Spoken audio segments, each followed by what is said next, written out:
ඉංග්‍රීසි ක්ලාස් එකකට යන්නේ නැතුව ඉංග්‍රීසි ඉගෙන ගන්න මේ වාක්‍ය විෂය හොඳටම ඇති. ඒ නිසා මේක ඉවරනකම් බලන්න. මම Priyankara chat box YouTube channel එකේ උමේෂ් Priyankara. He is scared to stay alone. He is scared to stay alone. එයා තනියම ඉන්න බයයි. එයා තනියම ඉන්න බයයි. සමහර අය ඉන්නවනේ හොල්මන් වලටත් බයයි. ඉතින් කොහොම හරි මෙයා තනියම ඉන්න බය නිසා තමයි එහෙම කියලා දෙන්නේ. He is scared to stay alone. අපි කියනවා නම් මම තනියම ඉන්න බයයි. I scared to stay alone. I scared to stay alone. ගෙදර කවුරුත්ම නැහැ. ගෙදර කවුරුත්ම නැහැ. මේක නම් සාමාන්‍යයෙන් නිතර දෙවිලි වගේ වාචා කරන වාක්‍යයක් නේ. ගෙදර කවුරුත්ම නැහැ කියලා කියන්න අපි මේ විදිහට තමයි කියනවා. There is nobody at home. There is nobody at home. ගෙදර කවුරුත් නැහැ. ගෙදර කවුරුත් නැහැ. There is nobody at home. There is nobody at home. He will be with us till evening. He will be with us till evening. එයා අපිත් එක්ක ඉඳීවි හවස් වෙනතුරු. එයා අපිත් එක්ක ඉඳීවි හවස් වෙනතුරු. ඒ කියන්නේ අපි හවස් වෙනකන් එයා ඉන්නවා. මම හවස් වෙනකන් ඔයාලා එක්ක ඉන්නවා. ඒ විදිහට අපි කියන්නේ ඒක තමයි මෙතන කියන්නේ. He will be with us till evening. එයා අපිත් එක්ක හවස් වෙනකන් ඉඳීවි. I want to buy 500 grams of sugar and 1 kilos of rice. 1 kilos of rice. I want to buy 500 grams of sugar and 1 kilos of rice. කියන්නේ මෙතන මට gram 500ක් සීනි ඕන. සීනි ග්‍රෑම් 500ක් ඕන. හාල් කිලෝ එකක් ඕන කියන එක. සාමාන්‍යයෙන් කඩේකට ගිහලා ලොකු ගණන් වලට වඩා ඔය වගේ ඉල්ලනවනේ. I want to buy 500 grams of sugar and 1 kilo of.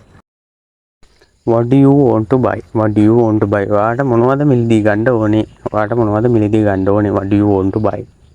What does he want to buy? What does he want to buy? මොනවද ඔහුට මිලදී ගන්න ඕනේ? What does she want to buy? මොනවද ඇයට මිලදී ගන්න ඕන? මොනවද ඇයට මිලදී ගන්න ඕන? එහෙම තමයි කියන්න ඕනේ. There was a rich man in our village.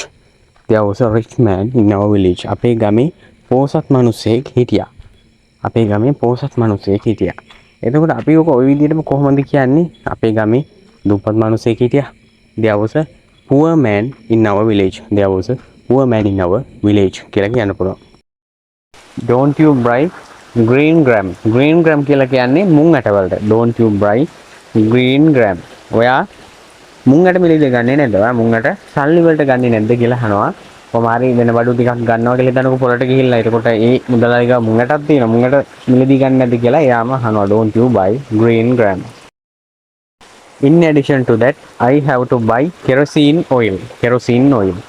In addition to that, I have to buy kerosene oil. Kerosene oil කියලා කියන්නේ භූමි තෙල් වලට. භූමි තෙල් වලට. ඊට අමතරව in addition to that ඊට අමතරව මට ගන්න සිද්ධ වෙනවා මිලදී ගන්න සිද්ධ වෙනවා kerosene oil කියන්නේ භූමි තෙල්. ගෙදර ලාම්පු වතු කරන්න ගන්නවනේ. He went abroad. He went abroad. ඔහු රට ගියා. ඔහු රට ගියා. I went abroad. I went abroad. මම රට ගියා. She went abroad. She went abroad. ඇය රට ගියා. He had a son. He had a son. ඒ කියන්නේ මොකද්ද? ඒ කියන්නේ ඔහුට පුතෙක් හිටියා. ඔහුට පුතෙක් හිටියා. එතකොට අපි කියනවා ඔහුට දුවෙක් හිටියා. He had a daughter. He had a daughter. ඔහුට බිරිඳක් හිටියා.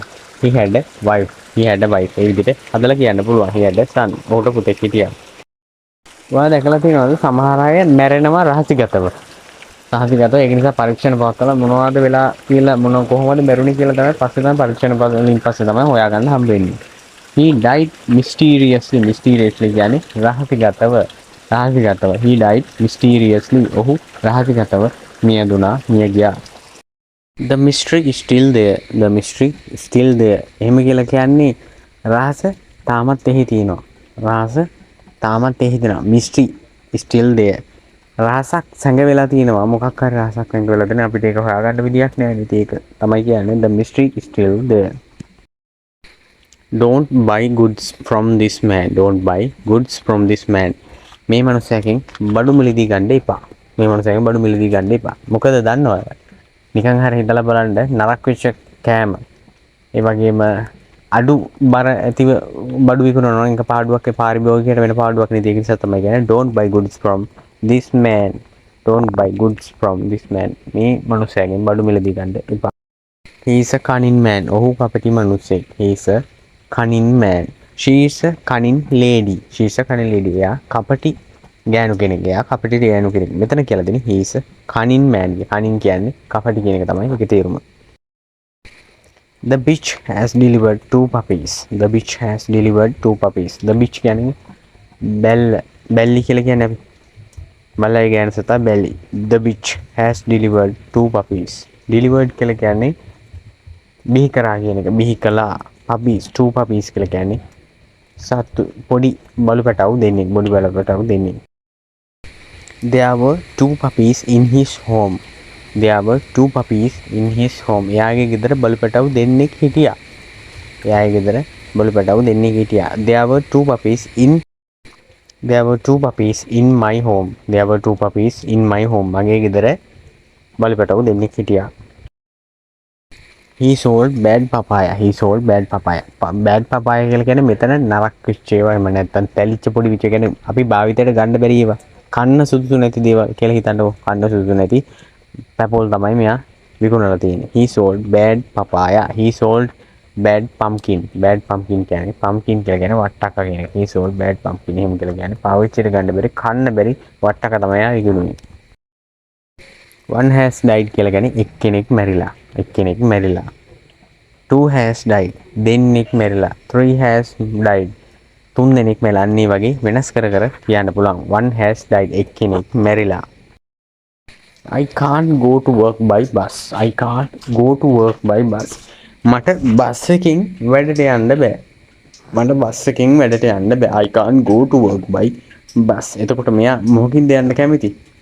I can go to work by car කියලා කිව්වොත් එimhe මම යන්න කැමති කාර් එකකින් කියලා තමයි එතනදී අදහස් වෙන්නේ. I can't go to work by bus. මට බස් එකකින් වැඩට යන්න බෑ. I decided to buy a bike. I decided to buy a bike. මම තීරණය කළා බයික් එකක් මිලට යන්න. මම තීරණය කළා බයික් එකක් මිලට ගන්න. I decided to buy a car. මම තීරණය කළා කාර් එකක් මිලට ගන්න. I decided to buy a van. මම තීරණය කළා මිලට ගන්න van එකක්. I decided to buy a bike. මම තීරණය කළා බයික් එකක් මිලට ගන්න. Do you have money to buy it? Do you have money to buy it? ඔයාට ඒක ගන්න සල්ලි තියෙනවද? ඔයාට ඒක ගන්න සල්ලි තියෙනවද? දැන් මේක අපි කියන්නේ කොහොමද? ඔයාට මේක ගන්න ඒක ගන්න සල්ලි නැද්ද? ඔයාට ඒක ගන්න සල්ලි නැද්ද කියලා අහන්නේ කොහොමද? Don't you have money to buy it? Don't you have money to buy it? ඔයාට ඒක ගන්න සල්ලි නැද්ද? ඔයා දන්නව නේද? ඔයාගේ ඔෆිස් එක හරහා, ඔයාගේ වැඩ කරන කම්පැනි එක හරහා ඔයාට වාහන ගන්න පුළුවන් අවස්ථාවක් තියෙනවා කියලා. වාහනේ ලීස් කරලා කම්පැනි එක හරහා. ඒක තමයි මෙතන කියන්නේ. I am going to lease it through my office. I am going to lease it through my office. Through කියලා කියන්නේ හරහා. ඔෆිස් එකේම නැත්නම් කාර්යාලය හරහා තමයි මම මේක ලීස් කරලා ගන්න යන්නේ. I am going to lease it through my office. මට ඒක වාරික වශයෙන් ගෙවන්න පුළුවන් කියලා අපි කියන්නේ කොහොමද? I can pay it in installments. Installments කියලා කියන්නේ වාරික කියන එක. I can pay it in installments. මට ඒක වාරික වශයෙන් ගෙවන්න පුළුවන්.